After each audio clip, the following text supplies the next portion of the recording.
Alright, ladies and gentlemen, welcome back to Fire Emblem Three Houses. And yeah, we have, with the enemy, we have found the enemy. So yeah, we're off to go hunt down Solon and Kronia and all that jazz. But here's the thing that's quite interesting, and again, upon retrospect, it actually is really damn cool.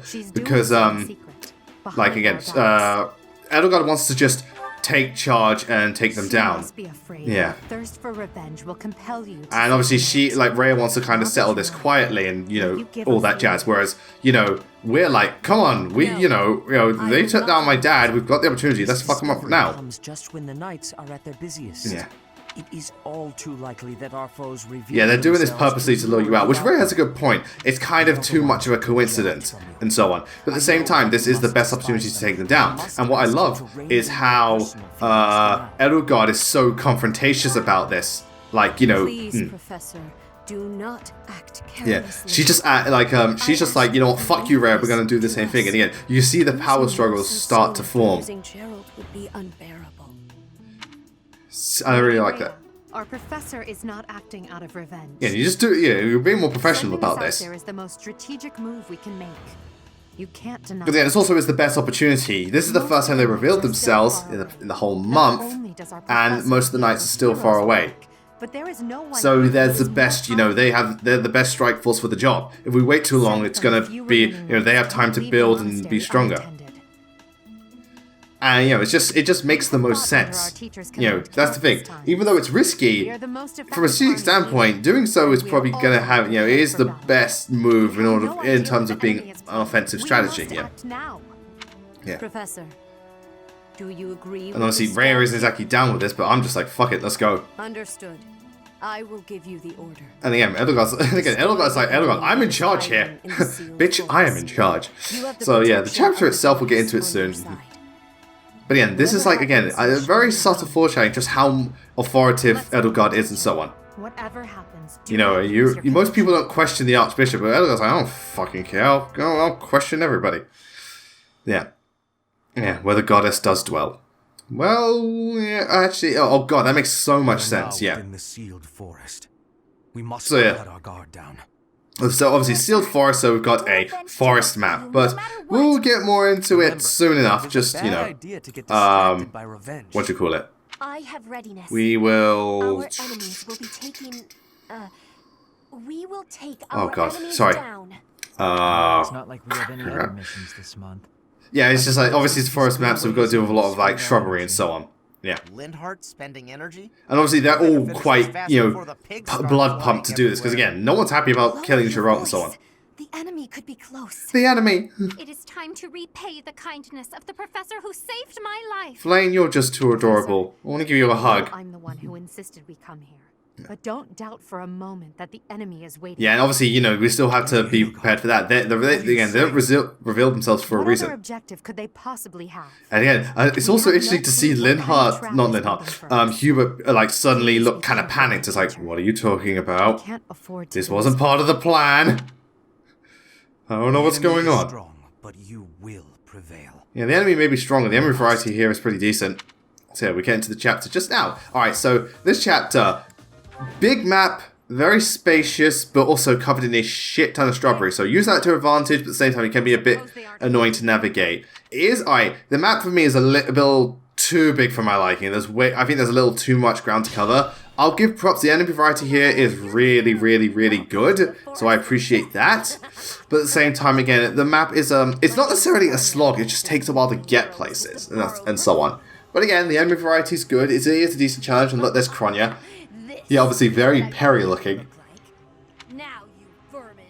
So, like, not so much in terms of her hair color or anything, just more in terms of her facial expressions. And also her lust for killing. And yeah, she will, if you do attack her, she will run towards you. So, you can bait her out. And that's actually one thing to do, try to bait her out into the trees. Aim for the bushes. So yeah, obviously here, good old stride gambit, give him a nice boost. Yeah, and... Obviously, Beast Killer people here are good, but also, because there's quite a few knights and quite a few warriors, good speed and good sword utility, I find, because, you can dodge their axes and just give them a good thrashing. But obviously, you got to watch out for the cavaliers and so on. So obviously, you want super effective weapons can really excel here against the cavaliers, the knights, and thingamajig. So really make use of that. aside from that, the chapter itself is, again, I think it's fine. I don't think it's amazing, but, you know, it could definitely be worse. But I think it's just, how would I put it? It's a good chapter, it's just too spread out. I mean, I kind of get why, because there's so many different enemies, but I feel you could have bunched them together. Plus, this is a 2-part chapter, so, you know. Yeah, and I'm deciding what to do with these the gambits, but then realizing, hey, if I gambit once, then we can just break them down bit by bit. Again, again, when it comes to free houses, I always have the biggest trouble with the first turn. Like, what do I do on the first turn? Because obviously you want to be careful, you don't want to do anything stupid. I think I could do. No, I don't. Again, I'm just here waiting. No, I think it might be Hubert actually, because Hubert's got a really good gambit going for him. Or is it Caspar? Oh, yeah, Caspar's going first. So you're going to hear a lot of gambit sound effects in this part, so just prepare yourself. And there's one. Yeah. But this part is also quite the turning point for Byleth specifically, character-wise. We also get quite, you get quite a disturbing cutscene. I'll get into it later, but the cutscene is rather disturbing, not gonna lie. I was just like, I watched it, I was like, it's okay. Like, yeah, granted, you know, Free House is a darker game. It's just, you know, you're not. Sometimes you're just not used to it in Fire Emblem. These type of dark moments. Like again in Echoes, when Rhea got sacrificed spoilers, I was literally just like, what the fuck? Like again, I was literally like, holy shit! Did not see that coming. And again, still deciding. Again, this first turn is always the worst with me. I do apologize if these first turns are really bad. It's just again, I don't cut the first turns because I want to show you what happens in the first initial phase, and then we start cutting. Because I always feel it's good to show off what the first move is in full detail. Hopefully, you know, hopefully, as the parts continue, it will become less and less. What do we call it? Less. You know, the first turn won't drag out as much. No, he doesn't crit, I don't think. But, you know, Hubert still, you know, he's doubling with a lot of damage, and I'll fucking take that. And again, I'm glad the demonic beasts here only have 1 health bar. I can't remember, was there ever a demonic beast that had, like, aside from maybe, like, the final boss, was there ever a demonic beast that had, what do we call it, health bar? Like, trying to think. That had 3 health bars? Because I don't, no, actually, I think there was. I can't remember, I think it's usually 2, sometimes they have 3, but usually it's either 1 or 2. You know, but yeah, thank God for that Blessed Lance. And 2 pieces of armor broken, and one of them is flimsy and the other one's perfectly solid. And Ferdinand going in, yeah. So obviously again, those weapons are really damn useful. Just again, the monsters you only really fight on the first phase, not so much the second phase afterwards. So yeah, here we go with Disturbance. This is going to be good. 23 damage, that's a good chunk of his HP gone. Ow. And I'm pretty sure myself or Bernadetta will finish him off. I don't know which one, but one of them. Yeah, you stay in those bushes, they can really help. Well, is it going to be me or Bernie Bear? Bernie Bear sounds like a mascot. The cutest little mascot ever. That panics. Oh, and there goes my crest of flame. Didn't really need it, but okay. And again, the dodge. It'd be funny if you jump back, is like you jump back into the fireball Byleth, you fucking idiot. As expected. But also, this chapter's also quite interesting considering I know what happens in the story. Like, you know, it's interesting to see Edelgard, like, again, you know, when you really do think about it, it's like, you know, Edelgard really wasn't down with, what do you call it? That's my cue. Or, you know, stuff like that. Sorry, I think I accidentally, because I can remember the Flame Emperor was like, oh, I'm not going to spoil it. It's like, I literally just spoiled it. But at the same time, I reckon everyone knows at this point, so I really don't. I'm trying to think of new stuff to say, but avoiding spoilers isn't exactly the easiest thing in the world. So yeah, rally for Bernie. Why? Because why not? If this takes too long, I might be forced to escape.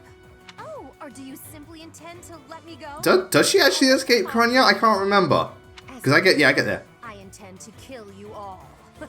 But Kronya goes into one of the problems I have with Free Houses, specifically these particular villains. Again, they feel throwaway. They feel really, really throwaway, to me, at least. Because, like, Kronya's here, and then she's gone. And Zolan, he was in one chapter, he's in here, and then he's gone. Death Knight, he appears a few times, but he's kind of forgot about time skip. Granted, I think it depends on timeline. Also, yeah, how did Casper get hit by that fucking low hit rate? But anyway, so obviously, yeah, Caspar, now that he's a brawler, yeah, he's really... Because remember, Caspar wasn't that great start out. Now he's just really wrecking shit. Like, good for him. And Edelgard with her hand axe. Oh, she got... Oh, she had Vantage? I don't remember Edelgard ever learning Vantage. Maybe it's Battalion Vantage. I don't know. Oh, yeah, because her Battalion is in the red. So, obviously, Battalion Vantage. So, yeah, I just spoke about that last part. Who'd have thought? You know, he's going after Ferdinand. Before he got after Caspar, I think Caspar's got less res. Just wait and see. Oh, yeah, there's a chest here that you can, you know, get stuff with. So, yeah, there's still stuff to do. And, yep, go with Brony Bear. Do something. Yeah, do something! Oh, let's break it! Damn! Yeah, but with Kronya, it's like, and again, these villains, they sound cool, but they're more pre-time skip villains as opposed to post-time skip. But again, after this, it's like you completely forget about them. Granted, you know, it's probably not to. It's probably because you don't want to overshadow the fact that Edelgard and Rhea are the main antagonists. But still, I felt there could have been more. But at the same time, I feel that Three Houses is a game, while its story is very interesting and definitely good and really great on the morality spectrum, it feels like, well, the first half of the game is definitely a lot more just well-designed. And like, well, alright, the first half of the game is more well-structured, you know. Time skip, bear in mind, I'm just talking about Crimson Flower, feels a little bit rushed. And, you know, I hope, granted, you know, probably, I know that once I've other chapters, maybe it's a bit more cohesive. But I felt like they really planned out the first half of this game, but then when they had to split off into different timelines and different storylines to follow, that's where it got a bit rushed. It's not bad at all. It's definitely not bad, it just feels a little bit rushed, that's all. And yeah, rush doesn't even always equal bad, you know, some games are rushed, you know, they have to be rushed out the door. But, you know, in this one, you know, the time skip stuff isn't bad, it just feels a little bit, you know, like it's it's not like a huge step back in quality, but it's noticeable. So, you know, that's just the thing. So it feels like, you know, they kind of like had to get this part done and then just hurry up with the rest, whereas I feel they could have done a lot more with these villains. Like, again, with me and Kronya personally, I know this is like reaching, I doubt it would happen, but they keep going on about how Kronya, like Monica's like brainwashed or something like that. So I thought what would have been really cool is, say, if you fight Kronya as Edelgard, maybe you could spare her, maybe you get a slightly different cutscene, like, no, maybe the cutscene's the same, but she survives somehow, like, if you face her with Edelgard or something like that, or if you beat her within a certain number of turns, or so on. Stuff like that.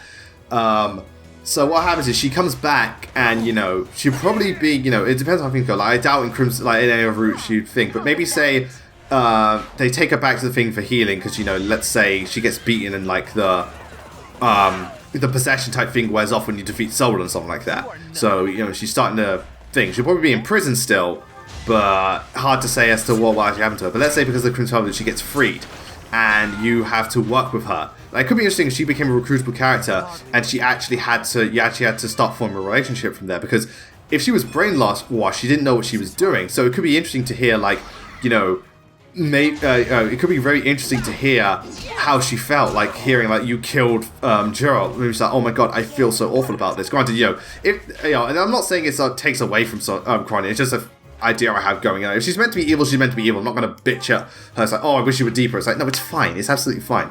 As I was about to click discard, it's like, nope, definitely don't discard. I thought, again, I just thought there could be an interesting thing, considering she was legit brainwashed, so it could be interesting to see, like, maybe she didn't actually mean this, it just, like, happened, and, you know, you have to form a relationship with her. It's like, despite the fact you killed my father, I can still forgive you because it wasn't actually you. Or, again, what if she had to, you recruited Leone, and you spoke, and she had to form a relationship with Kronya. She hates Kronya for what she did, but Kronya obviously feels really terrible about this, and so on, and stuff like that. Kind of like the whole Matthew Jafar type thing. Only, you know, Jafar wasn't brainwashed. So, yeah, it's things like that. It could have been really interesting. I'm not going to dock the game because it didn't do that. I just feel it could have been an interesting area to explore, if need be. And again, that's what I feel. I just feel these villains are underused. Granted, you know, if they are, again, I heard Golden Deer is where they get used more. And if they are, please let me know, so it's something I've got to look forward to. But generally, I feel they're kind of one note. Granted, you know, they got, you know, the main focus is Edelgard and Rhea, so I can't bitch too much because they got them very well done. And there goes the critical. Yeah, that was such a weak critical animation. Like, good lord. Like, is that meant to be a critical? Does that look pathetic? So, yeah, and there goes Kronya after Ferdinand here. Oh, how And even like, Kronya has kind of a fun personality and how condescending she is. But, you know, she's barely getting it. You know, she misses the gambit. She's fast. Oh yeah, in terms of boss, Kronya's fast. That's all I was definitely here. Good attack and definitely very, very fast. So you want to be careful of that. That's her main claim to fame. She is definitely very fast. So gambits can really help just to cripple her really badly. But again, she seems pretty frail. She doesn't even have that much HP. Her design is pretty cool too. Because again, she's kind of got that sexy type, you know, evil dominatrix kind of outfit. But it looks more mystical and just more unique. And I like that. She looks, you know, yeah. What are you here to kill me? Yeah, it's like, oh yeah. It's like, aren't we supposed to be, you know, or something like that? Yeah, thank God for the, you know, I managed to hit. So again, I like it. It looks a bit more unique. And even then, I think Kronya's a pretty good dagger wielder and hitter. So yeah, here comes the cutscene. Again, it's kind of fucked up what happens. Kronya, oh shit, I tripped. And wow, she tumbled like crazy. But how? How could I really lose to a lowly creature like you? It's like, wouldn't it be interesting to see what it's like to see her true intentions to really reveal about her? It's like, Solon wants to steal the spotlight. Solon, don't just stand there and stare. I need your help. Yes, you most certainly. And then this happens. Oh, bad touch, bad touch. Yeah. I was like, oh yeah, he's literally plunged his hand inside of her. Granted, it's mostly for like he's doing it via magic, but still, like, you know, the sound effects that they use and everything, and the way Kronya like pleads for mercy, like, oh my god, it's kind of disturbing. But yeah, I like the Three Houses has that dark edge, and they never really hold back. Obviously, it's not graphic. Like you don't see Hot Kronya like bleeding and having her heart ripped out, but you know, it still feels. Ugh. Also, I think what they're doing is they're sacrificing Kronya, like using her life energy to seal you away. But luckily, I have Deus Ex Machina. Oh god, again, that has to. Again, how would that feel? Because again, he's like, again, he didn't rip your skin open. He kind of went, yeah. To unleash the forbidden spell of Zaharas upon our enemies. Oh shit, he did. He did grab her heart. Oh yeah, but maybe she was like more of a construct. Obviously, she ain't bleeding. You get a nice booby shot, but yeah. Please help me. And again, she begs you for help.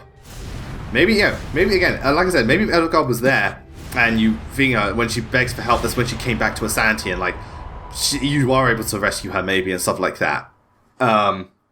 Yeah, so that would have been cool, but yeah, Kronya's here, now Kronya's dead. And you get, like, transported to, yeah. Philster. So, yeah, that's the end of the playthrough, ladies and gentlemen. Overall, pretty damn good game. A little short, a little anticlimactic, but definitely has some really great characterizations. Oh, we're still going. Only have been magic. What happened to our professor? Yeah. He fell into the void. Swallowed by the mystical darkness of the forbidden spell. But yeah, the way we break out of it, you know, Deus Ex Machina, it happens. Fire Emblem always tends to have one of those. To think, we almost had the sword of the creator. Again, they gotta give him credit. This is an ambitious plan. And again, if the professor didn't happen to be tied to Sophis, yeah, then you know, your ass would have been fucked. Professor would die in a place like this. And even they don't buy it. It's like, oh come on, we know he's got special powers. Has yet to find your friend, but there are worse things than death. Yes, there's Binding Blade hard mode early game. Sorry, I just beat Binding Blade hard mode this morning, and oh god. Like again, I got through the whole ordeal, so obviously I didn't hate it that much, but fuck that early game. Oh my god, fuck that early game. But know this. If you did use such devious... And Edelgard's like, okay, if Professor is dead, I'm gonna fucking rip your heart I out. swear that you will regret it. So I will do what you did to Kronya and rip your goddamn heart out. This once. Even if our professor is trapped in darkness. Yeah, they're not so easy just to give up and panic. It's like, yeah, but we've come back from worse. Such arrogance. And then it's like, oh, we defeated. It's like, yeah, we're not buying it. We are not buying it. It's like, I like it. It's like, you're not getting to us, man. Because again, most stories is like, oh no, this is where we get all despair and stuff. But we're here just like, whatever. So anyway, thank you for joining us in that part. So when we next come back, I'm going to get my unique class line. I'm going to get a new hairstyle. We're going to take down Solon. And oh boy, yeah, the wheels of fate will really start beginning to spin. Until then, thank you all very much for watching. I'll see you all next time. Have a wonderful evening and take care, everyone.